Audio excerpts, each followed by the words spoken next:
주는 그리스도시요 살아계신 하나님의 아들이십니다. 아멘. 우리 가장 목회를 하면서 또 제가 한 30 몇 년간 지금 하고 있는데, 나를 포함해서 어른들의 저는 일탈로 인해서 우리 후대들이, 청소년들이라든가 렘넌트들이 상처받고 방황하는 것을 볼 땐 참 안타깝습니다. 그러나 렘넌트라고 하면은 그걸 이길 수 있는 힘이 있어야 되고, 복음으로 재정립해서 그 사단의 속임수고 또 그걸 넘어가시는 힘을 얻어야 되는 겁니다. 그렇지 않으면은 이런저런 사건 올 때마다 자꾸만 흔들리고 무너지게 되죠.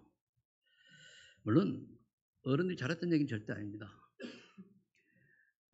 우리는 복음의 눈으로 세상도 바라보고 성경도 바라봐야 되고 모든 주변을 바라봐야 되는 거거든요.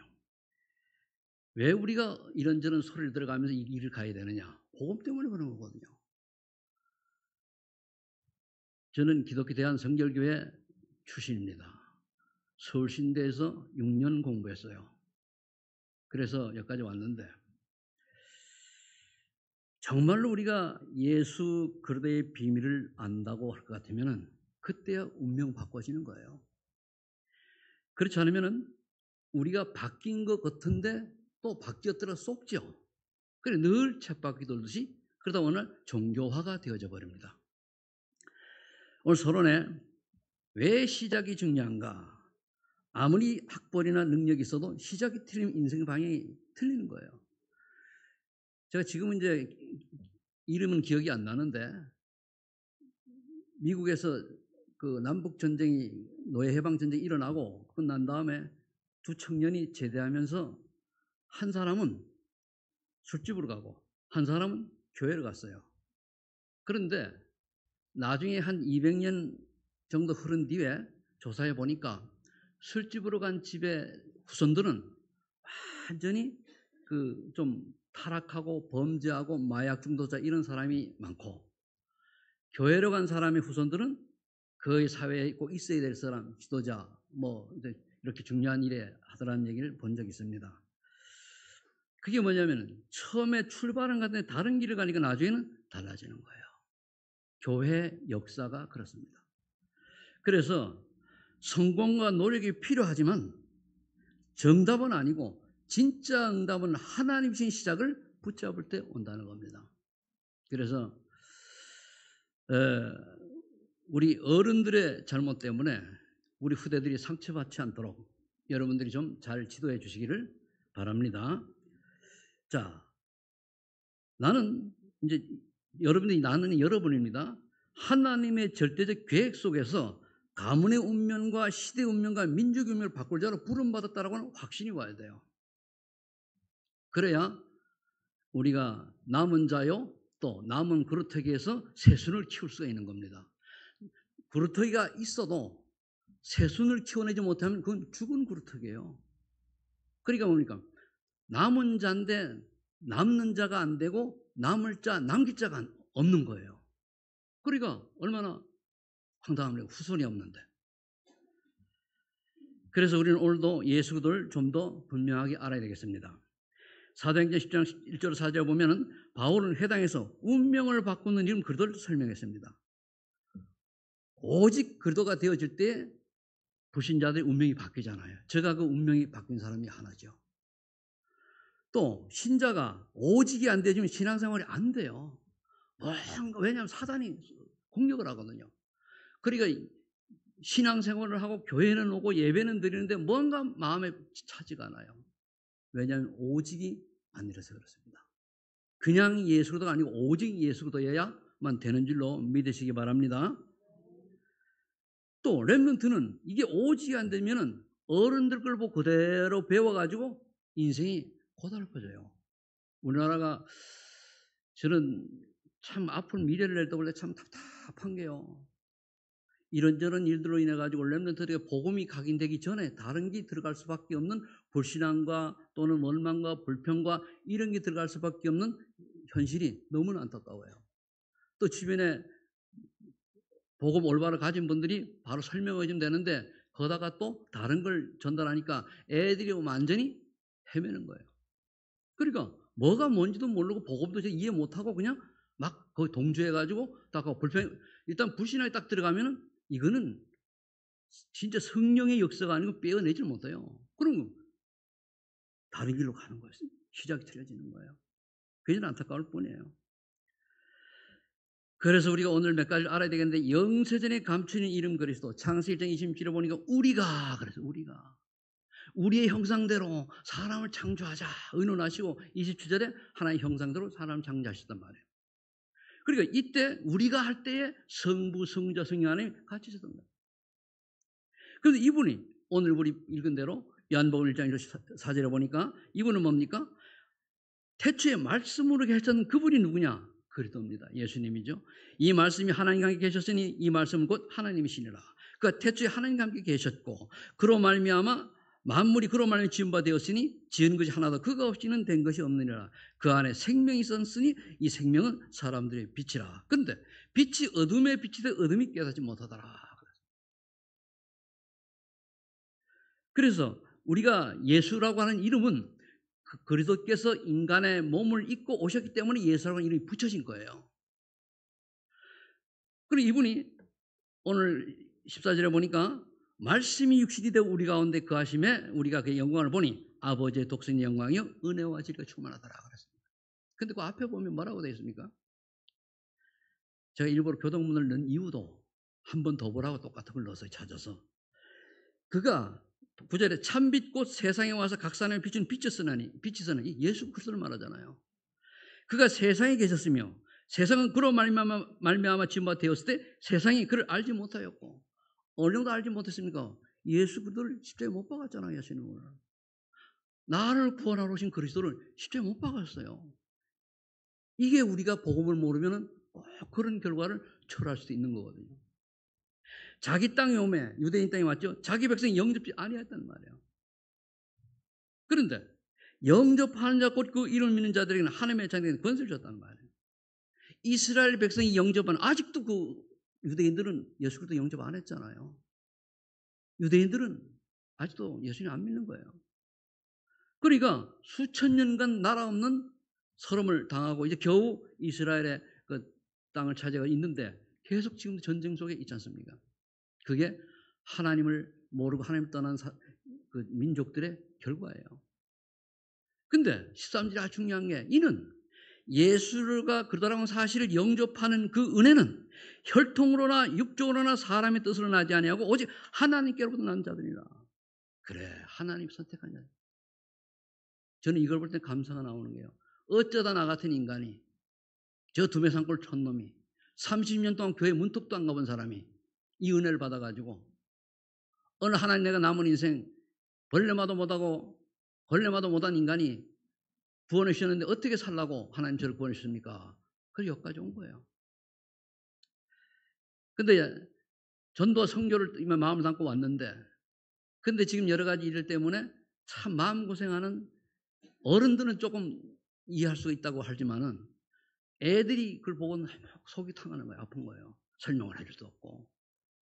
거기다 어른들은 잘 알고 이해를 해주는 게 아니라 오히려 엉뚱한 얘기를 해가지고 더 혼란스럽게 만드는 그 사단의 심부름 하는 거죠. 그래서 말씀이 육신이 되어 우리 가운데 거하심에 우리가 보니 은혜와 영광을 보니 아버지 독생자의 영광이요 진리가 충만하다. 말씀이 육신이 되어 우리 가운데 오셨어요. 지금 어디 계시죠? 우리 안에 성령으로 계시잖아요.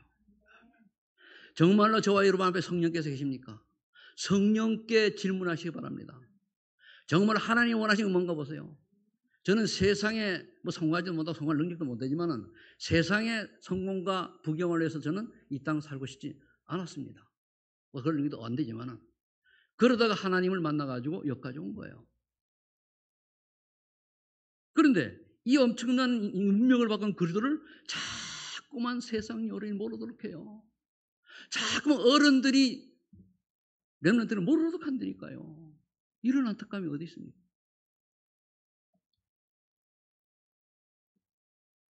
그렇다고 우리가 그들을 정죄할 수가 있습니까?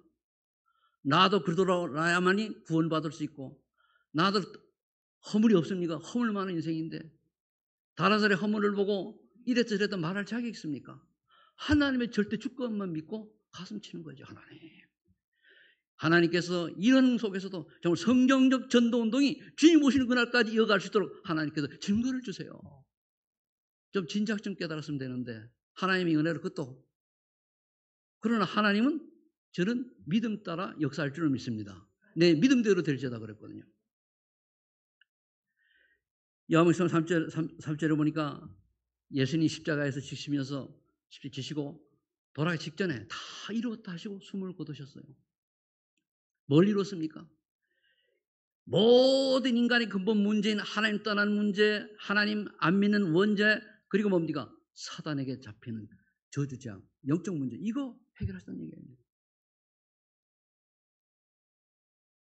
그래서 인간 근본 문제를 완전히 해결하시고, 그리고 마태복음 28장 1절 15절에 보니까 부활하셨잖아요.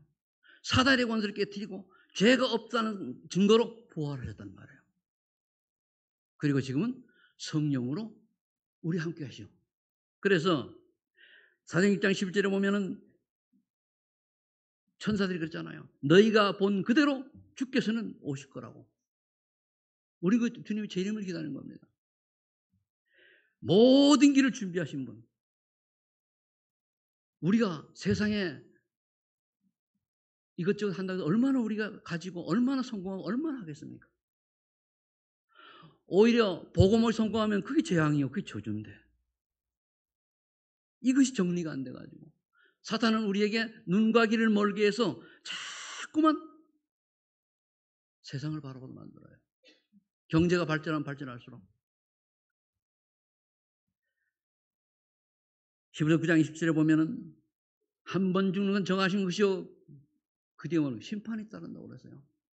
정말로 내가 그리스도 앞에 섰을 때에, 여러분이 그리스도 앞에 섰을 때에 생명에서 구원은 받죠. 그 다음에 불신자는 지옥을 가야 되지만은 신자는 어떻게 됩니까? 네가 이 땅에 육을 가지고 살았을 때 과연 무슨 일을 하다 왔느냐? 그거예요. 영원한 기준과 가치를 깨달아야 돼요. 육신의 삶을 살아간 것이 기준이 아닙니다. 하나님이 원하시는 그의 나라와 그의 의를 이와여 하나님 나라의 일을 내가 얼마나 쓰임받았는가가 기준이요 가치예요. 저는 오늘 아침에도 한 1시간 산책하면서 메시지 드리면서 되뇌 있어요. 하나님, 이 70 노구가 남은 새 아버지께 해야 될 게 뭡니까? 근데 옛날처럼 머리도 둔하고 그렇지만은 하나님이 하시면 됩니다. 이 남은 생에 하나님 정말로 성령 전도운동의 맛을 조금이라도 보고 또 남기고 갈 수 있도록 하나님 저에게 은혜를 베풀어 주세요. 성경적인 전도가 맞다면, 예수님이 하신 성령 전도가 맞다면, 바울이 성령 전도가 맞다면 이거를 한 사람이 좀 일탈할 모습이다. 그건 문제가 안 돼요. 복음. 그런 걸 넘어설 수 있는 증거를, 믿음을 하나님께서 보여달라고 그래 중얼중얼 하면서 왔어요. 그래서 예수 그리스도는 어떤 분인가 여러분도 아시고, 그러면은 두 번째로 이 예수는 약속대로 오셨습니다. 지난주 얘기했죠. 하나님의 약속 그리스도. 구약의 약속 그리스도는 인간이 하나님께 불순종하고 하나님 떠났을 때의 고통과 저주와 재앙 문제를 해결하려고 우리와 로마서 8절에 보니까 우리와 의논도 하지 아니하시고 독생을 보내셔서 십자가에 죽기까지 우리를 사랑하셨습니다. 독생자 그리스도께서 나를 위하여 죽으실 만큼 우리를 사랑하셨단 말이에요. 근데 우리는 그 사랑을 어디에다가 합니까? 여러분은 잘 하시면 제가 그래요. 어느 날 나도 모르게 육신의 동기에 빠져 있고, 어느 날 나도 모르게 육신이 한계 붙이고, 그래도 하나님은 저를 버려두지 아니고 깨닫게 하셔서 붙잡으시니 너무너무 감사하고. 그래서 지난주의 말씀처럼 여자의 후손이 뱀의 머리를 상하게 할 것이요, 3장 18절에 이 오실 그리스도 오실 그리스도는 희생 제물로 오셨단 말이에요. 그래서 오실 그리스도 대신에 어린 양에 잡아서 피제사를 드려라. 구약에는 피, 신약에는 십자가 이겁니다. 다 죽음이죠. 그때에 이 언약을 제대로 잡을 때 어떻게 됩니까? 사탄의 손에서 해방되는 거예요. 흑암에서 빠져나오는 거예요. 이사야 7장 10절에 그럼 임마누엘 축복, 하나님을 떠났는데 하나님 함께하는 비밀이 뭐냐? 처녀가 잉태한 아들이다. 그게 주인공이다. 마태복음 1장 20절로 23절에 보니까 동정녀 마리아가 잉태하여 아들 낳으니 그 이름을 예수라라. 그러니까 그 예수 그를 내가 나의 구주 믿을 때에 모든 문제 끝나는 줄로 믿으시기 바랍니다. 이거를 이해가 되면은 마태복음 16장 10절이 깨달아져요. 그래, 주는 그리스도시요 살아계신 하나님의 아들이십니다. 내 인생의 모든 문제 해결되십니다. 지금 이 시간 고백하는 순간에 성령께서 내 주인도 역사하시고 흑암 세력이 결박되고 하늘 군대가 동원돼 나를 보호하시고 그리고 이 땅에 살지만 천국 시민권을 가지고 주님 오실 그날까지 천국가는 그날까지 지인의 삶을 살라고 나를 부르셨구나. 이 언약을 가진 자에게는 뭡니까? 네 믿음의 반석이 내가 내 교회를 세우리라. 교회가 뭡니까? 우리가 교회잖아요. 전도운동이 일어나요. 생명운동이 일어나요. 그래서 음부의 권세가 이기지 못하리라. 사단이 못 이겨요. 도망가는 겁니다. 천국 예수를 내가 내게 주노니 하늘에서 하고자 하는 뜻이 기도할 때보다 땅에서 이루어진 내가 그 도구로 쓰임받는다는 말이에요. 하나님의 사도행전 3절에 보면 하나님 나라의 일이라 그랬어요. 하나님 나라 일이 뭡니까? 전도 선교예요. 그걸 빼놓고는 성전이고 단 아무 의미가 없어요. 결국은 전도 선교 생명운동 영혼구원을 위해서 하나님이 우리를 도구로 사용하시기 부르신 거란 말이에요. 그래서 바울은 로마서에 그랬습니다. 오직 의인은 믿음으로 말미암아 살리라. 무슨 믿음입니까? 복음은 하나의 능력이 되는 거예요. 불신자의 운명을 바꿀 수 있는 구원자란 말이에요. 그걸 믿는 거예요. 그러면 복음을 제대로 예수 그리스도가 누군지를 알고 믿는 사람은 하나의 능력을 입는 거예요. 왜 나에게는 능력이 나타납니까? 왜 나는 이렇게 허공을 칩니까? 내가 오직인가 아닌가를 점검해 보세요. 오직인가 아닌가. 그래서 요한복음 5장 10절에 간단하게 얘기하잖아요. 내 말을 믿고 나 보내신 자를 믿는 자는 심판이 이르지 아니하고 사망 생명을 옮겼느니라. 옮겼느니라. 얼마나 감사합니까? 그러면은 이 하나님 나라를 이루는 방법이 뭡니까? 운명을 바꾸는 방법이 뭡니까?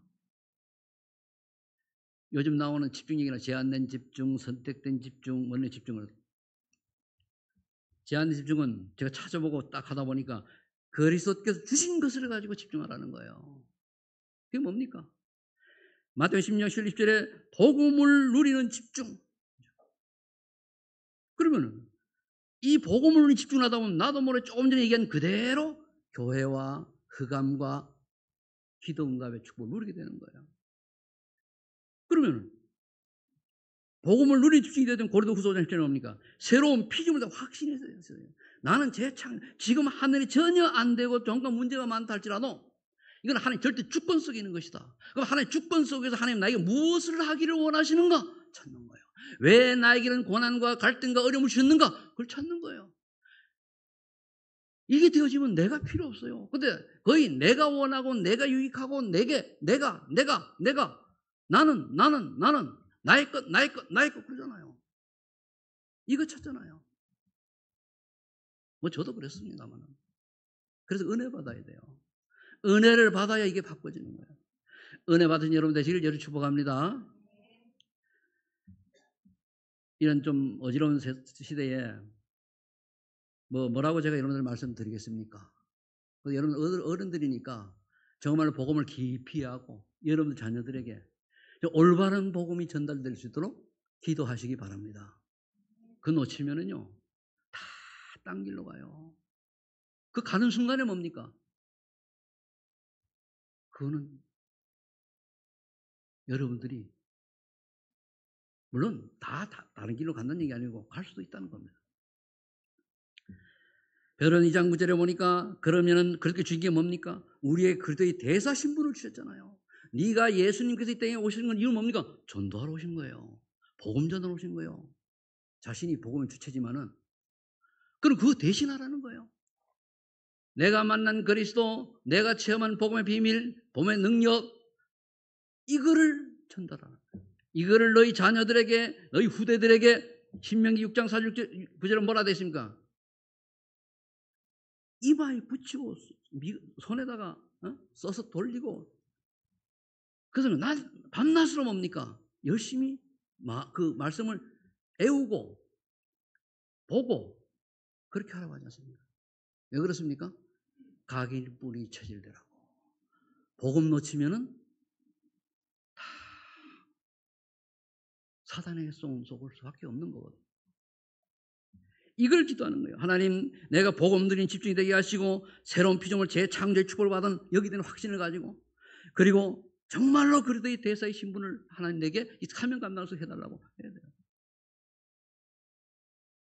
이게 안 되지면은요, 너무 사단이 분주하게 만들어 놓은 세상 방법과 세상의 어떤 문화와 삶의 그런 시스템 속에서 내가 스스로 하루 종일 예수 믿는 사람인지도 모르고 그냥 허둥대며 살아가다가 부끄러운 건 받는 거예요.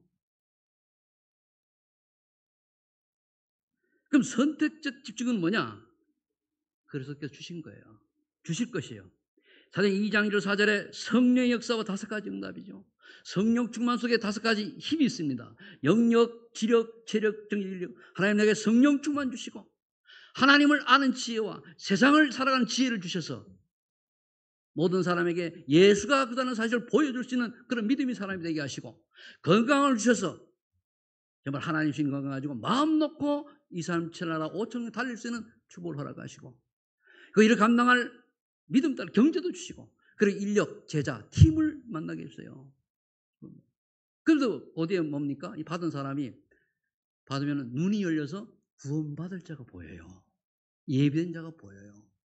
그 다음에 말씀은 성취되는 게 느껴져요. 아, 그렇지. 아, 그렇구나. 강단 말씀이 내게 연결이 되어져요. 그러면서 우리가 환상을 보고 꿈을 꼭 예언하고, 그래서 어느 날 뭡니까? 전도가 되어져요. 3천 명의 제자 일어나잖아요. 그래서 사도의 가르침을 받아 모이면 기도하고 흩어지면 전도하고 말씀 어디 확 퍼져가는 걸 말해요.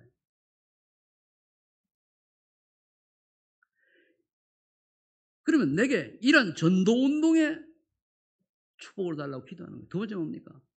안디옥 교회에 흩어진 제자들이 모여서 세워진 안디옥 교회 축복을 받아요. 그건 선교입니다. 전도 선교예요. 선교는요, 예수 믿고 구원받고 그다음에 전도 선교, 그다음에 제자, 이겁니다. 구원받은 사람은 전도 선교 하다고 세 가지예요. 전도 선교 똑같으니까 제자 남기는 거예요. 그럼 우리의 자녀들이 그 제자가 되는 거거든요. 근데 참 마음과 뜻대로 안 되죠. 그래서 기도해야 되는 거예요.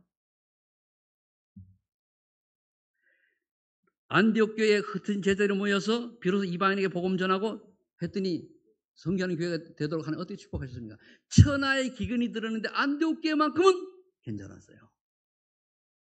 그것만 아니죠. 제자가 세워지고 드디어 선교팀이 구성된 거예요. 그래서 사도행 13장부터 쭉 선교 여정이 이어진 거죠. 그래서 바나바하고 바울 이제 처음에 나왔잖아요. 그죠? 바울이 하면 부교육자고 바나바가 당회자입니다. 그래서 제가 신학교 다닐 때는 바나바 기도회 해가지고 모임을 해가 7인 멤버가 있었습니다. 7인 멤버인데 제가 제일 먼저 빠져나왔어요. 이제 이쪽으로 오면서 그 친구들 지금 목회 잘들 하고 있습니다. 전도 폭발할 때 어떤 친구는 대장도 2번씩 하고, 우리 그 친구 중에 대장이 3명이나 나왔어요. 그 중에 우리 멤버들 중에서 서울시인데 그 전도 폭발 대장이 3명이 나왔어요. 7명 멤버 중에. 참 감사하죠.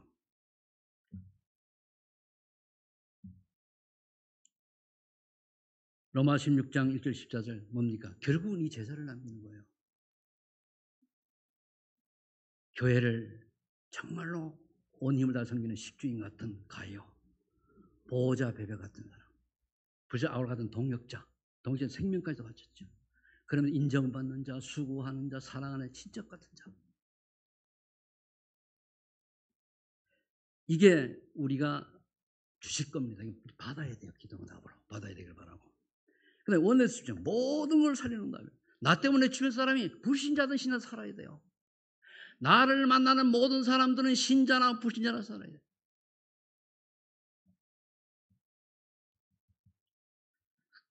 결론을 맺겠습니다. 나의 기도를 그렇게 하는 300% 해라. 기도 300% 속에는 이제 우리가 여러 가지 내용들이 많이 있습니다만은 성령 인도를 제대로 받기 위해서는 매일 기도의 루틴, 습관을 가져라. 습관. 이게 오직이에요. 오직. 그럼 그게 이제 매일이니까 뭐가 나왔습니까? 아침에 힘을 얻고 낮에는 응답을 확인하고 이럴 때 늘 질문하는 거예요. 하나님 내가 왜 와 있죠? 하나님 뭘 보게 하시죠? 밤은 조용히 묵상과 답을 얻는 거예요. 깊은 기도 속에서. 이 인도받으려고 그렇게 하는데 그럼 어느 날 성령께서 역사하시는 어떤 역사라합니까? 문제가 있는 해답이 딱 보여요. 아니 문제가 있어서 참 고민이 되잖아요. 우리가 이런저런 일이. 근데 때로는 어떤 사람이 전화를 딱 받았는데 그게 해답이야.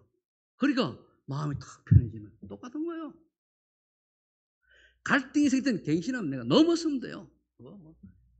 같이 싸우면 똑같은 사람이 갈등이 넘어서면 돼요. 위기가 왔다. 기회다. 저는 지금 이 시간이 기회라고 봅니다. 지금 이때가 기회라고 봐요. 정말로 하나님께서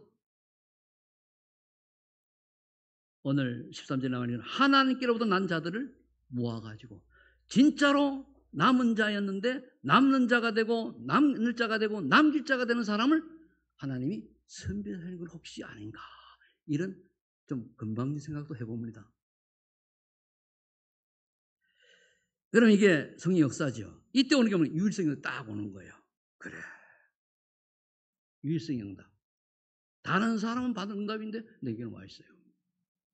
그 다음에 마지막에 뭐죠? 열매입니다. 성령 열매. 열매가 어떻게 됩니까? 내가 어느 날 플랫폼이 되어 있어요. 플랫폼이 되냐면 여러분들이 지역마다 말씀 운동을 딱 하고 있단 말이에요.